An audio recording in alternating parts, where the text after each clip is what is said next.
হে hello everyone, তোমরা সবাই কেমন আছো? আশা করি তোমরা সবাই খুব খুব খুব ভালো আছো। আমরাও কিন্তু খুব ভালো আছি।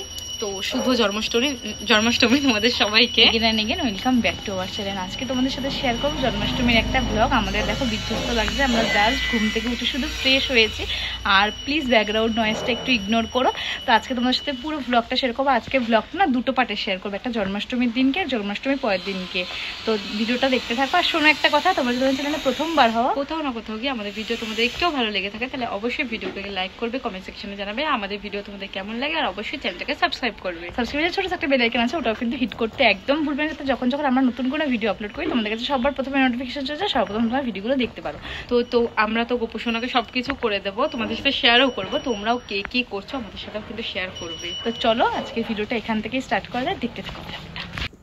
আগের থেকেই জানো তো ভেবে রেখেছিলাম জন্মাষ্টমীর দিন একটা ভ্লগ বানাবো, আর সেটাও তোমাদের সাথে শেয়ার করবো। তাই একদম সকাল সকাল ঘুম থেকে উঠেই গপুদের নিয়ে বসে পড়েছিলাম। আর গপুদেরকে সকালবেলা স্নান করিয়ে ওদেরকে পুজো দিয়ে দিয়েছিলাম। আর এখানে দেখো আমাদের শিব বাবাকে, সোমবার ছিল যেহেতু শিব বাবাকে তো একটু সাজাতে হবেই। প্রতিদিনই আমরা সোমবার শিব বাবাকে একটু নতুন নতুন সাজানোর চেষ্টা করি, আর সেটা তো তোমরা সবাই জানো। তাই শিব বাবাকে সাজালাম।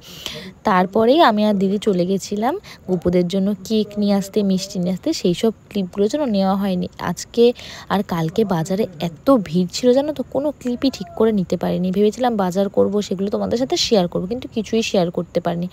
তারপর এখানে আমি, দিদি আর আমাদের একটা বোন আছে বৃষ্টি, হয়তো তোমরা ওকে কোনোদিন হয়তো ভিডিওতে দেখানো হয়নি, অবশ্যই তোমাদের সাথে একদিন ওকেও আলাপ করিয়ে দেব।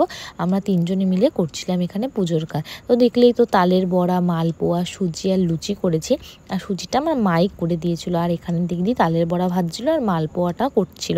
তারপরে জানো তো মা গপুদের একটু স্নান টান করি রেডি করাচ্ছিল, আর মাকে বললাম তুমি আস্তে আস্তে করো, আমি কিন্তু ভিডিও করব আর সবার সাথে সেগুলো শেয়ার করবো। জানো তো একটা মজার কথা, মাকে যখন বলি না মা কোনো ভিডিও করবো, ধরো কোনো রান্নার ভিডিওই হলো, তখন আমার মা জানো তো সব কিছু করে বলবে কি, এই তোরা ভিডিও করবি বলেছিলি, ভিডিও করলি না। এই বিষয়টা বলো তোমাদের কারোর সাথে কি এরকম হয় বলো তো? আমাদের সাথে কিন্তু প্রায় হয়।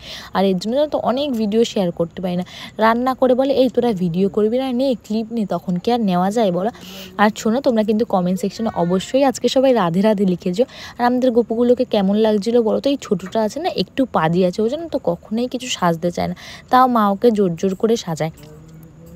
আর জানো তো তোমরা তো দেখলেই ফলগুলো সব গোটা গোটা দিয়েছিলাম। কেন বলো তো? ফলগুলো কেটে কেটে দিলে না কীরকম একটা কালো হয়ে যায়, সেই প্রসাদগুলো না কাউকে দিতে, ফলগুলো কালো হয়ে যায় বলে কাউকে দিতে মন চায় না। তাই গোটা গোটাই গপুদের ফলগুলো দিয়ে নিচ্ছিলাম। আর এখানে আমাদের সন্ধ্যেই সমস্ত কিছু রেডি হয়ে গেছিলো বলে সন্ধ্যেই পুজোটা করা হয়ে গেছিলো। দেখো এখানে মা করছে। আর শোনো, আমাদের কিন্তু কখনোই কোনো পুরোহিত দিয়ে জন্মাষ্টমীর পুজো করা হয় না, আমরা যেইটুকু পারি সেইটুকু করি। আজকে মতন ভিডিওটা এইটুকুই, ভালো লাগলে লাইক করে দিও, টাটা।